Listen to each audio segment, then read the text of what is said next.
बर्फीली ठंड में गरीब फैमिली का नेचर हीटर ससुराल। सुबह का समय, कोहरा इतना घना है कि हाथ को हाथ नहीं सूझ रहा। घर का आंगन, रामेश्वर शॉल में बुरी तरह लिपटे हुए हैं। उनके दांत किटकिटा रहे हैं। अरे, कोई है जो इस बुड्ढे की सुन ले, या आज ठंड में जमा कर मारने का इरादा है। सुबह के 8 बज गए, अभी तक चाय की एक बूंद हलक से नीचे नहीं उतरी। चिल्ला क्यों रहे हो जी? बहुएं अभी उठी हैं, बाहर तो देखो। ऐसा लग रहा है जैसे आसमान से बर्फ बरस रही हो। तो क्या हम भूखे मर जाएं? अरे कम से कम गर्म पानी तो दे दो। तभी बड़ी बहू सविता और छोटी बहू पूजा रसोई की तरफ भागती हुई आती है, जो आंगन में खुले में बनी है। पिताजी, माँ जी, अनर्थ हो गया।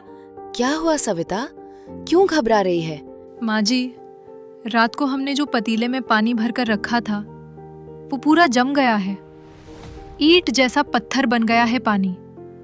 और तो और, नल से भी पानी नहीं आ रहा, पाइप के अंदर पानी जम गया है। लो, अब पानी भी गया। ये घर है या कश्मीर की कोई गुफा? 5 बहुएं हैं, 5 बेटे हैं, फिर भी ये हाल है। पिताजी, गुस्सा मत कीजिए। ठंड ही इतनी है कि रजाई के अंदर भी सांस जम रही है। माँ जी, एक और मुसीबत है।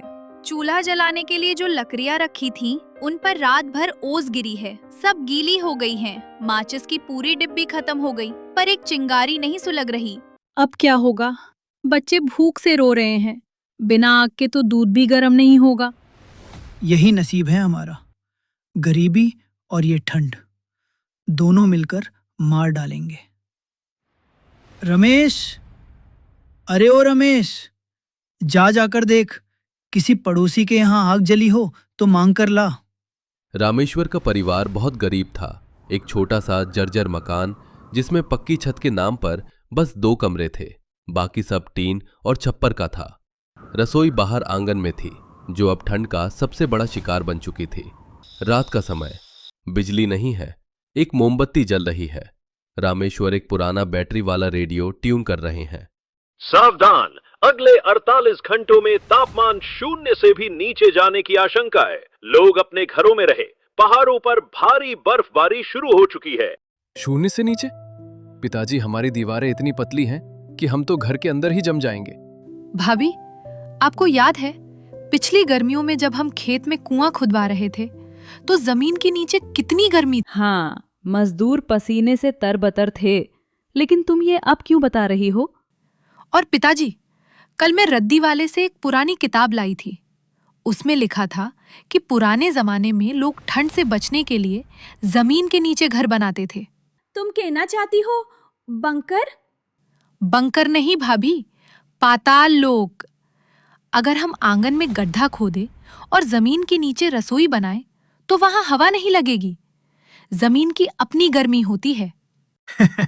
पागल हो गई हो क्या? हम इंसान हैं, चूहे नहीं जो बिल में घुस जाएं। नहीं रमेश जी, पूजा सही कह रही है। हमारे पास न पक्की छत है न दीवारें, लेकिन जमीन तो है।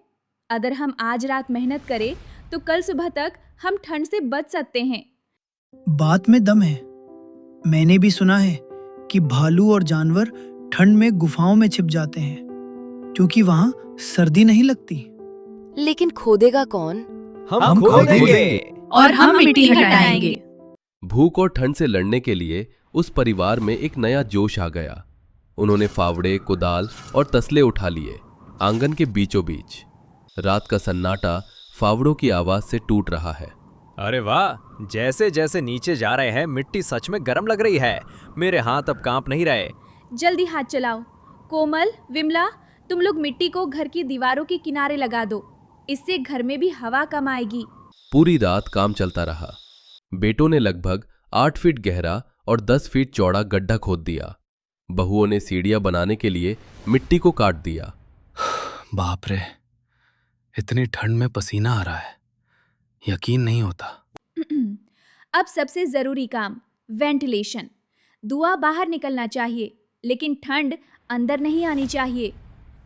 भाभी, वो पुराना ड्रेनेज पाइप पड़ा है ना, उसे हम रसोई की छत जो आंगन की जमीन है से निकालकर सीधा हमारे सोने वाले कमरे के फर्श के नीचे से गुजार देंगे।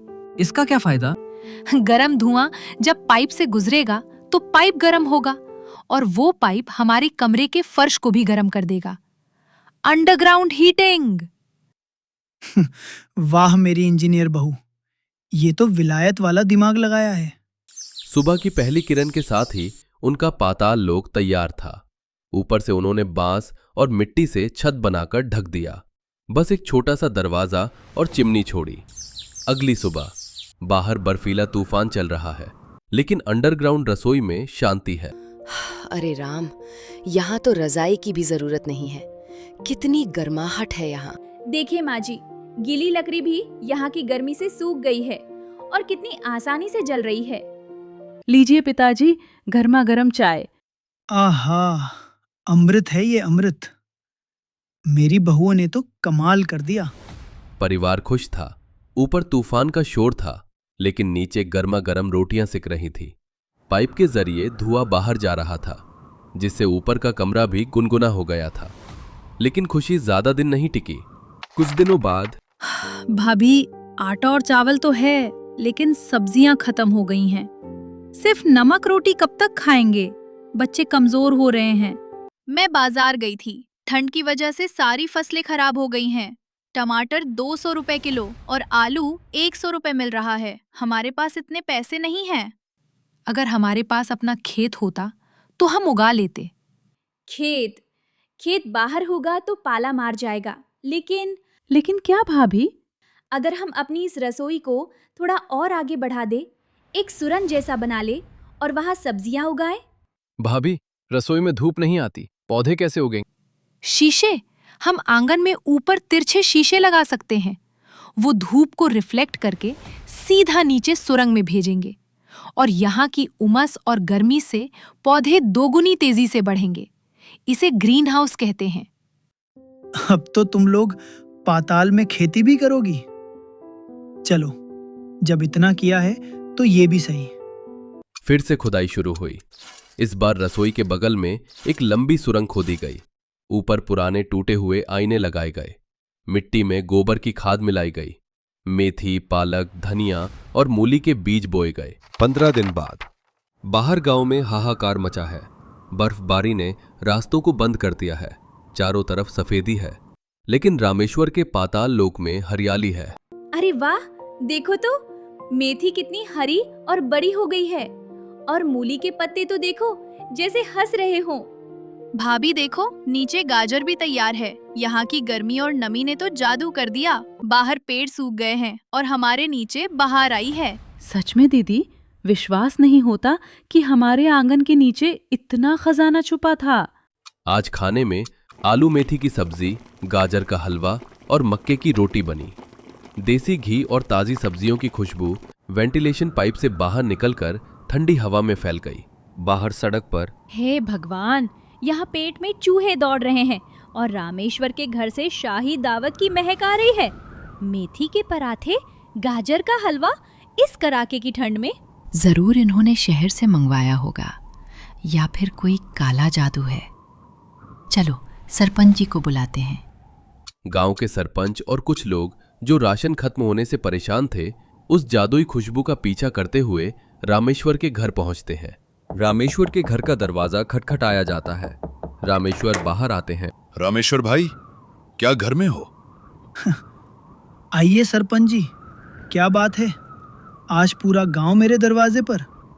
रामेश्वर भाई, सच सच बताओ, गांव के बच्चे भूख से रो रहे हैं। शहर से गाड़ियां आ नहीं रही और तुम्हारे घर से दावत की महक आ रही है। क्या खजाना हाथ लग गया? खजाना नहीं चाची, मेरी बहुओं का दिमाग है। आइए, आप सबको पाताल लोक की सैर कराऊं। सरपंच, शीला चाची और गांव वाले जैसे ही संकरी सीढ़ियों से नीचे उतरते हैं, उनकी आंखें फटी की फटी रह जाती हैं। बाहर की जानलेवा ठंड के ठीक नीचे एक बड़ी सी गर्म रसोई है, जहां चूल्हा जल रहा है और बगल में हरी भरी सब्जियों का खेत लहलहा रहा है। हाय दैया, ये मैं क्या देख रही हूँ? जमीन के नीचे खेत, और ये तो असली मेथी है। चाची, ये विज्ञान है। बाहर की ठंड यहाँ नहीं पहुंचती और वो ऊपर लगे शीशे धूप को यहाँ नीचे भेजते हैं। बेटी, तुम लोगों ने तो चमत्कार कर दिया। मैं सरपंच बनकर आया था, लेकिन अब एक लाचार पिता बनकर झोली फैलाता हूं। मेरी पोती बीमार है, उसे ताजी सब्जियों का सूप चाहिए। क्या तुम मदद करोगी? काका, आप ये क्या कह रहे हैं? ये सब्जियां हमारी नहीं, पूरे गांव की हैं। चाची लीजिए, आप भी ले जाइए। नहीं बेटी, माफी तो मुझे मांगनी चाहिए। मैंने तुम लोगों को कितना सताया, ताने मारे, और आज तुम ही मेरी भूख मिटा रही हो। कुछ दिनों बाद रामेश्वर का अंडरग्राउंड घर अब गांव का कम्युनिटी किचन, सामुदायिक रसोई बन गया है। जिस किसी के पास खाना नहीं था वो वहां आता। पांचों बहुएं अपनी उगाई हुई ताजी सब्जियां तोड़ती और गर्मा गर्म सूप और खिचड़ी बनाकर सबको खिलाती। उनके पतियों ने गांव के बाकी लोगों को भी अपने घरों में ऐसी ही नेचर हीटर रसोई बनाना सिखा दिया। मौसम साफ होने पर एक बड़े सरकारी अधिकारी गांव आते हैं। अद्भुत, ये मॉडल तो कमाल का है। आपने बिना बिजली, बिना खर्चे के ठंड को हरा दिया। सरकार की तरफ से आपके इस इनोवेशन के लिए आपको 5 लाख रुपए का इनाम और पक्का घर बनाने के लिए मदद दी जाएगी। साहब, ये सब मेरी 5 बहुओं का कमाल है। लोग कहते हैं ज्यादा बहुएं घर में क्लेश लाती हैं, पर मेरी बहुओं ने तो जमीन खोदकर घर और पूरे गांव को एक धागे में पिरो दिया। पिताजी, ये इनाम हमारा नहीं है। हम चाहते हैं कि इस पैसे से गांव में एक बड़ा पक्का सामुदायिक बंकर बनाया जाए, ताकि अगली बार ठंड में कोई भी गरीब खुले में ना सोए। और हम सबको सिखाएंगे कि कैसे अपनी छत और आंगन के नीचे सोना उगाया जा सकता है। अधिकारी और गांव वाले तालियां बजाते हैं। सविता, राधा, कोमल, विमला और पूजा एक दूसरे को देखकर मुस्कुराती हैं। उनकी मेहनत ने न सिर्फ उनके परिवार को ठंड से बचाया, बल्कि पूरे गांव को जीने की नई राह दिखाई। बाहर बर्फ अब भी थी, लेकिन रामेश्वर के घर के नीचे और सबके दिलों में अब गर्माहट थी। हिमगिरी गांव दुनिया के नक्शे पर एक छोटा सा बिंदु, लेकिन यहां रहने वालों के लिए ये पूरी दुनिया थी। साल के 10 महीने ये जगह बर्फ की सफेद चादर में लिपटी रहती थी। यहां ठंड सिर्फ मौसम नहीं, बल्कि एक क्रूर शासक थी। सुबह के 4 बजे थे, लेकिन सूरज निकलने में अभी घंटों बाकी थे। दीनानाथ के पुराने लकड़ी के मकान में रजाई के अंदर भी लोगों की हड्डियां कांप रही थी। हे राम, ये जाड़ा तो इस बार प्राण लेकर ही मानेगा। कौशल्या, जरा देखना, अंगेठी में कुछ चिंगारी बची है या वो भी ठंड से मर गई। मेरे घुटने, ऐसा लग रहा है जैसे किसी ने लोहे की कीलें ठोक दी हो। अंगेठी तो रात को ही बुझ गई थी, अब तो सुबह की चाय बनने पर ही थोड़ी गर्मी मिलेगी। हर सुबह यही सजा। लगता है पिछले जन्म में कोई पाप किया था, जो इस बर्फ के नर्क में शादी हुई। ए राधा दीदी, उठ भी जाओ, वरना उस झरने पर ढील लग जाएगी। उठ गई हूँ विमला, शिकायत करने से ठंड कम नहीं होगी। चलो जल्दी काम निपटा लें। रवि, प्लीज उठो ना, मुझे बहुत डर लग रहा है। बाहर हवा की आवाज सुनो, जैसे कोई राक्षस चीख रहा हो। मुझे शहर वापस जाना है, वहाँ कम से कम गीजर तो होता है। प्रिया, अभी सो जाओ, रास्ता बंद है, हम चाहकर भी शहर नहीं जा सकते। थोड़ा सब्र करो, धूप निकलेगी तो सब ठीक लगेगा। धूप? यहाँ धूप सिर्फ धोखा है रवि। वो चमकती है पर जलाती नहीं, बस बर्फ को और चमका देती है। कुछ देर बाद घर की महिलाएं सिर पर भारी ऊनी कपड़े लपेटे और खाली घड़े लिए कड़ाके की ठंड और बर्फीली हवाओं का सामना करते हुए झरने पर पहुंची। आज तो हवा हड्डियों को भी चीर रही है। काश हमारे पास भी शहर वालों जैसी सुविधाएं होती। हाय राम, आज तो लगता है खून भी जम जाएगा। राधा दीदी, क्या हम एक दिन भी बिना नहाए नहीं रह सकते? पानी तो देखो, पत्थर जैसा सख्त हो गया है। बर्फ तोड़कर पानी निकालना पड़ेगा। नहाना तो पड़ेगा ही विमला। बाबूजी पूजा करेंगे, बच्चों को स्कूल जाना है, और माँ जी के पैरों की सिकाई के लिए भी पानी चाहिए। यह हमारा कर्तव्य है। दीदी, मेरे हाथ नीले पड़ गए हैं।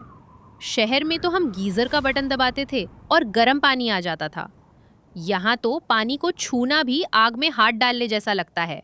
ठंडी आग, उंगलियां सुन्न हो गई हैं। काश भगवान कोई चमत्कार कर देते। काश यहाँ कोई ऐसा झरना होता जिसमें उबलता हुआ पानी आता, जिसमें हम डुबकी लगा पाते। चमत्कार होते नहीं हैं सुमन, ढूंढने पड़ते हैं। मैंने बुजुर्गों से सुना है कि इन पहाड़ों के पेट में आग छिपी होती है। ज्वालामुखी ना सही, पर कहीं ना कहीं तो गर्म सोता जरूर होगा। धरती के नीचे भी तो एक दुनिया है। लो, शुरू हो गई हमारी वैज्ञानिक दीदी। अब ये पाताल लोक में गर्म पानी खोजेंगी। चलो चलो, बातें कम करो और घड़े भरो, वरना घर पर डांट पड़ेगी। सभी ने बड़ी मशक्कत से बर्फ तोड़ी और घड़े भरे। राधा ने जानबूझकर अपना घड़ा वहीं छोड़ दिया और बहाना बनाया। बाकी सबके जाने के बाद वो एक अजीब छप छप की आवाज का पीछा करते हुए मुख्य झरने के पीछे फिसलन भरी चट्टानों के पार एक संकरी गुफा में घुस गई। हे भगवान, ये मैं क्या देख रही हूँ? बाहर इतनी ठंड और यहाँ तो भाप उठ रही है। ये गर्म पानी की नदी जैसे चूल्हे पर चराया हो। कितना सुकून है।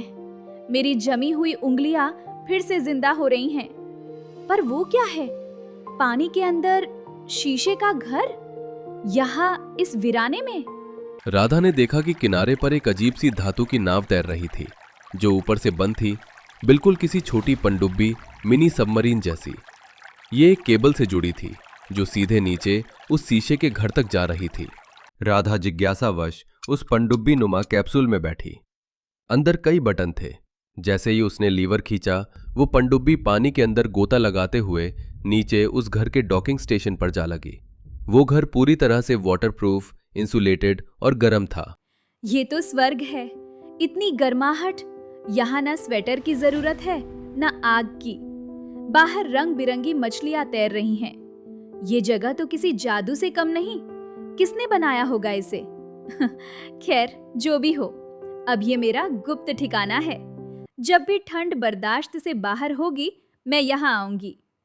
एक हफ्ता बीत गया। राधा रोज चुपके से वहां जाकर आराम करती, जिससे उसके चेहरे की रौनक लौट आई थी।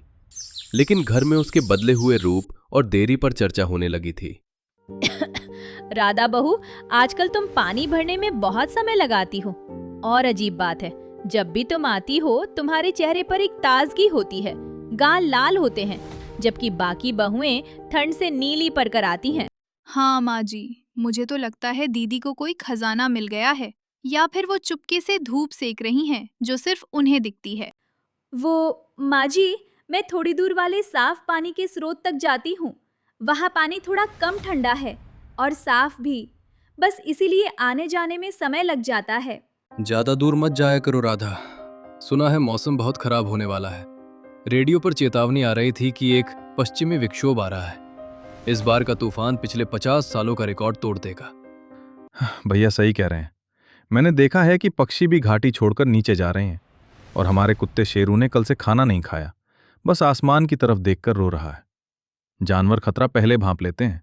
अरे हर साल यही ड्रामा होता है। थोड़ी बर्फ गिरेगी, रास्ते बंद होंगे, फिर सब ठीक हो जाएगा। तुम लोग डराओ मत। लेकिन दिनेश गलत था।